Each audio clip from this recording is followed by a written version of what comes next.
Hey everybody, once again, thanks for watching this YouTube channel. We're going to visit Rose Hill Cemetery in Humboldt, Tennessee again today on a very nice December afternoon and take a look around at a few individuals that are buried here, tell you a few stories about them and highlight some of those in this video. Here on a YouTube channel, if you like these videos, enjoy those, please let me know. You can visit and learn more at johnblankenship.net. Thanks for watching, and if you'd like and share these videos and subscribe to this channel below, I'd greatly appreciate that. Thanks for watching, and well, let's take a tour here at Rose Hill. Let's take a look at the grave here of the Laniers. This is C.E. Lanier, born September 1865, died May 1943.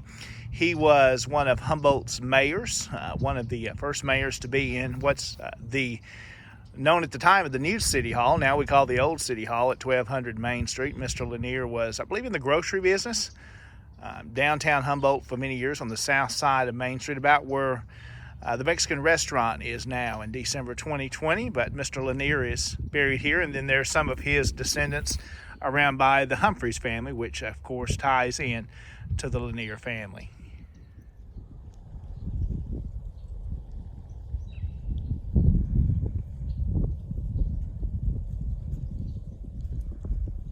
And we're continuing our tour here at Rose Hill Cemetery on a kind of breezy December the afternoon. This video being recorded on December the 21st. And now we're going to take a look at, let's see, this grave right here, if we can point right. And we'll talk about who this center is, S-E-N-T-E-R, tell you a little bit about him and a family you may recognize from early Humboldt. Let's take a look.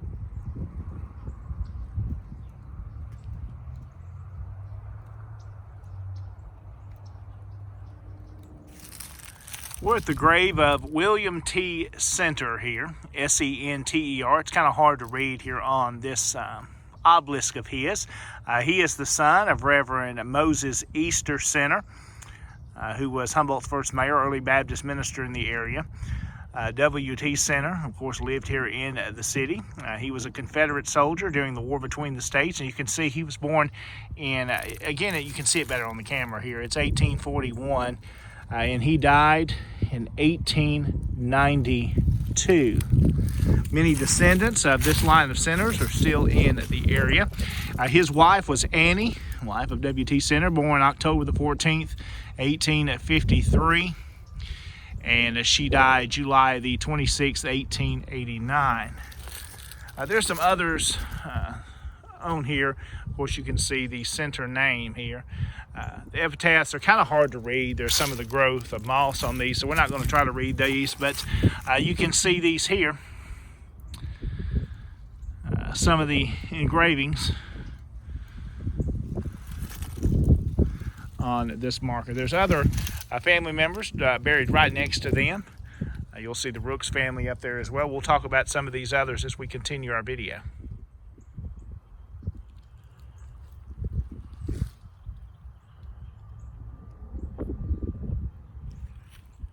Now, here is the daughter of William T. Center. This is Kate Center Rooks. For a long time, they lived in the home we know as Twin Oaks. Of course, it was constructed, at least it was finished, by the Reverend Moses Center, which was her grandfather. We just looked at her father's grave, William T. Center. They moved in there around 1916, 1917 in the house when they purchased it and brought it back into the family. And her husband was Charles Wesley Rooks. We know Mr. C.W. Rooks, or Charlie as many of them called him. He was editor of the Cure Chronicle newspaper and owned it for many, many years. An early family here also, his father coming here after the Civil War. Mr. Rooks, born November the 1st, 1869, died April the 28th, 1948. And of course, she died a little bit after him in December of 1948. Of course, they owned Twin Oaks until their death. It stayed in the family until it was sold a few years ago and now used as a wedding venue. You can see a Christmas wreath has still been laid here. Many descendants of this family still around the area, the Rooks family. Also speaking of Mr. Charles Wesley Rooks, his son, Charles Center Rooks, who was also the newspaper editor and owned the newspaper for a period of time. Mr. Charlie also was mayor of Humboldt, was either a state representative or state senator, it slips my mind right off. But he was involved in having the new city hall we know as the old city hall we just learned about from the Laniers erected. Mr. Rooks was pretty much involved in everything, and the 1890s through the time of his death in Humboldt. A longtime editor and had great stories, was a great storyteller, I understand, as well. And he still has some grandchildren living around the area.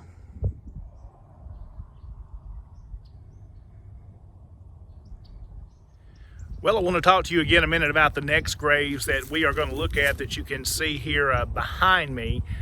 There's an older one here that's pretty beat up, but it's not original to this location. It was moved here in the last couple of years from a little bit north of town out in the new industrial park development.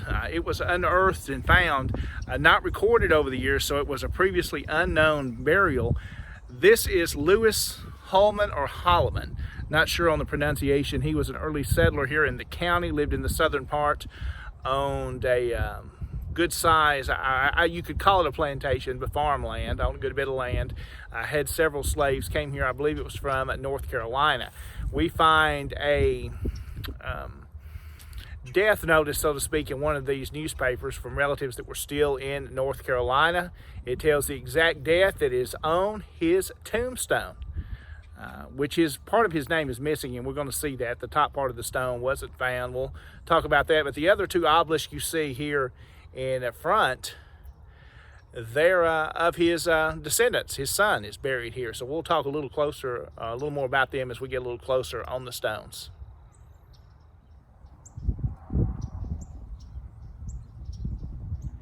And now let's take a closer look at the tombstone of Louis Holleman or Holman.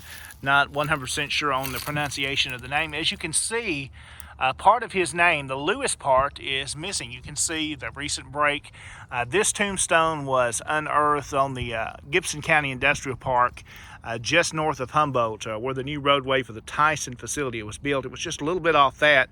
We found that it was moved here. We know it's not in its original location, but it was close. Some of this stone was never found. No other burials were found, but the base was, and this here. And I don't know if there's a stone we can show you to give you an idea of what this looked like. It was a tall obelisk, probably triple the height that it is now, with another base that it set on. And you can see that there on the part at the bottom. Damage was done when it was obviously unearthed on the site and covered up for years. But now it's moved here to Rose Hill Cemetery. He has relatives that are buried here that we're going to look at those in just a moment. But let's talk a little bit about him. His death appears in a North Carolina, I believe it was, newspaper that gives us this exact date.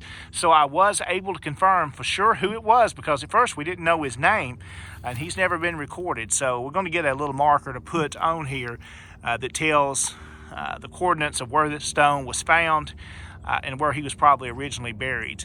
He owned a good bit of land and owned several slaves in Gibson County. He died, looks like that September the 5th, 1853. Several years before Humboldt, Tennessee even existed.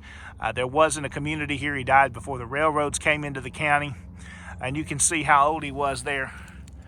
Looks like that's either 75 or 73 years. And he has descendants that were in this county. Many have gone off from here, but there are two other obelisks here of family members that are buried in Rose Hill Cemetery, so it made sense to put this stone here. This was set by some of the City of Humboldt street department. They came up here and set this here and re-put it up here for us, and you can see where they dug up here and found some of the old bricks that were in the ground. Let's take a little closer look at one of those. Not a whole lot to see age-wise. They're probably 1870s or 1880s. Just handmade bricks here that probably actually outlined this area. They were farther enough away that the stone wasn't set on. Could have been other stones here that are long gone. But let's take a look at the other ones buried here now. This is Louis Holleman.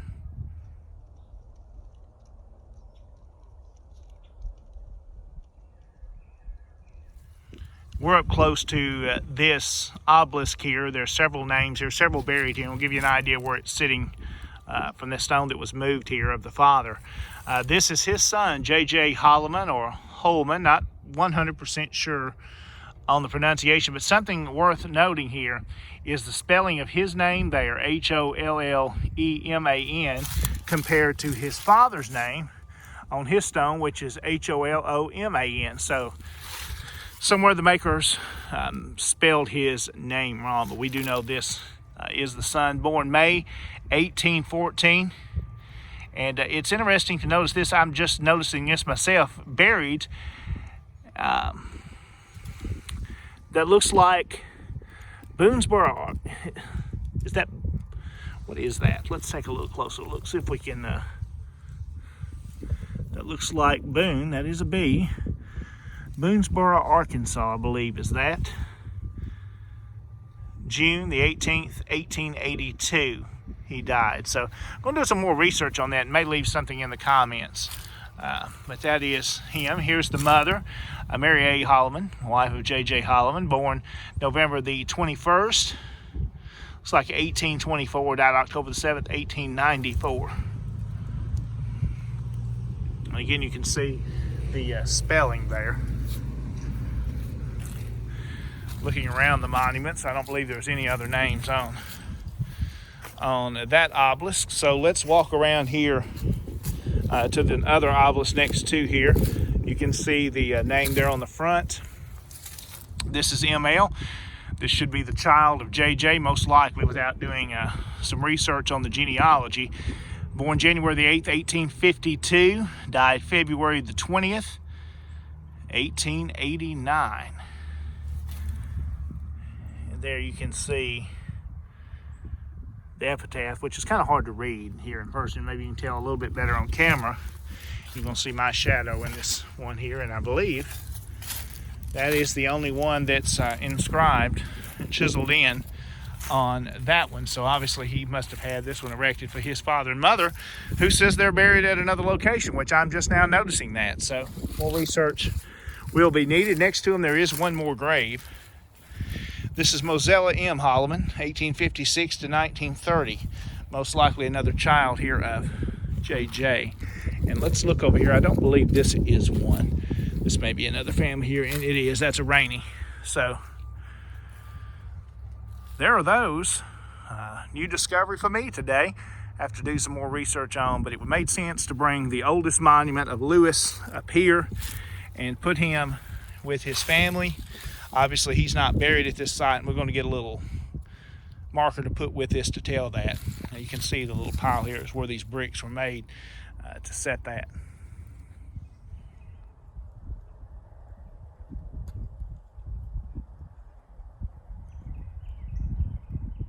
We continue our tour of Rose Hill Cemetery on this December afternoon, and we'll kind of turn a little bit. You can see behind me is the large marker of the Sharp family. Let's look at a few of those and talk about those.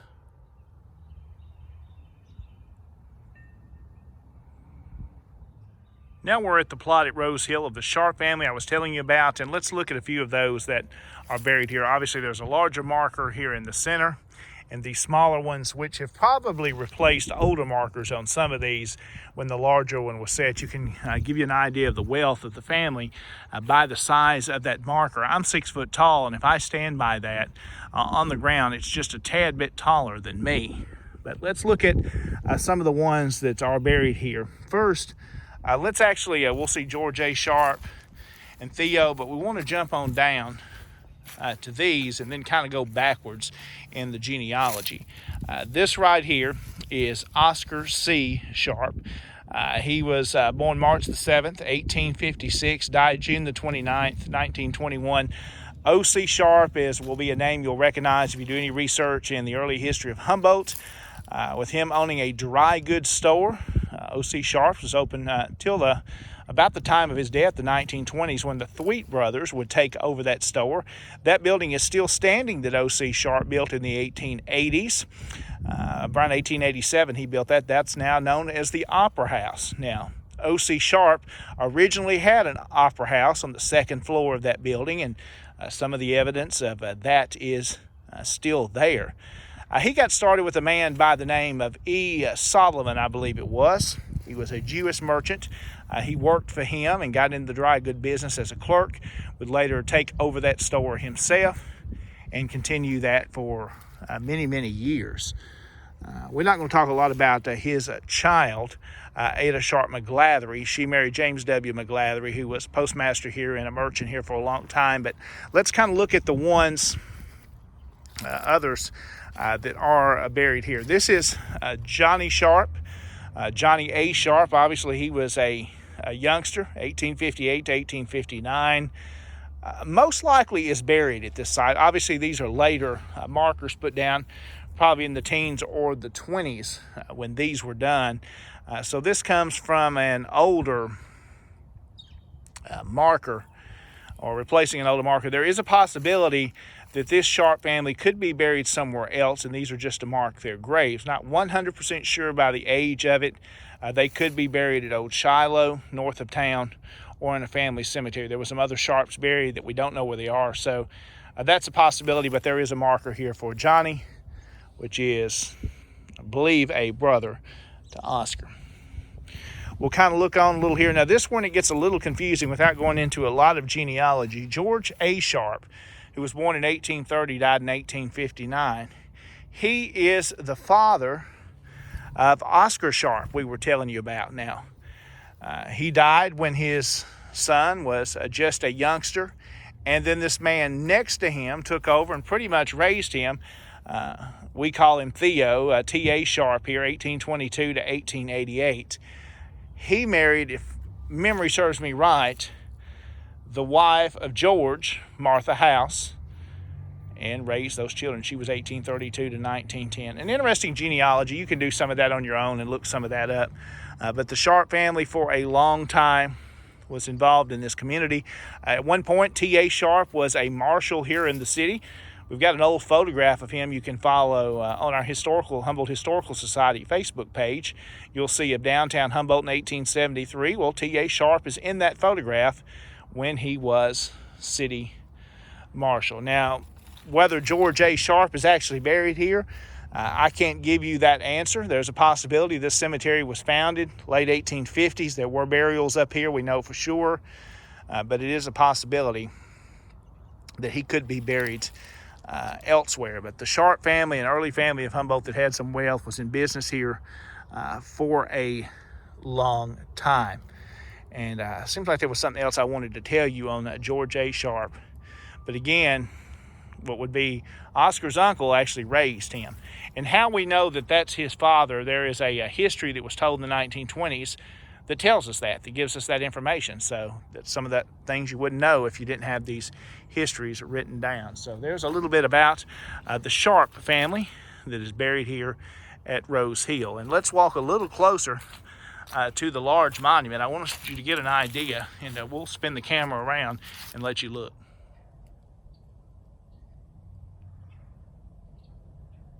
And we're still here at the Sharp Monument, and I want to give you an idea how large this marker is. And let's kind of turn the camera. The sun is on us, but you'll see if I reach my hand, I'm up above my head. It's a good 7 feet tall, and you can see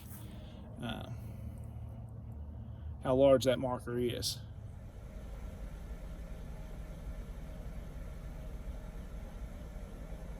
Well, that's going to do it for another tour of Rose Hill Cemetery. A walk through Rose Hill is what we've been calling these. We looked at a few families that are buried here, interesting individuals. We have to remember that these are more than just burials and grave sites. These are people that lived real lives, that had real struggles, real problems. Things we face today, they went through it as well. And again, built up a community and left a legacy. That's something we should all want to leave, is a legacy that somebody will remember us and accomplish something in life that is important, that is worth remembering. And these people did. They left that legacy. Some we know a lot about, some we don't know so much. But remember, as you walk through these old cemeteries and you see these individuals, remember that they were real folks. They lived real lives, real struggles. So many of these that lost parents at young ages, and so many children passed away young back then before we had some of the medicine and discoveries we have today. some tough times to build up a small community to what it is today. And we remember those on this channel as we look at local history. Again, thank you for watching. If you've liked these videos, I thank you for that. If you subscribe to the channel, I appreciate that. If you haven't, you can do that below. Share these videos as well. More folks will learn about local history. We talk some genealogy here as well on this channel. And again, thanks so much for watching. You can learn more at johnblankenship.net is my website, and we'll see you on the next video.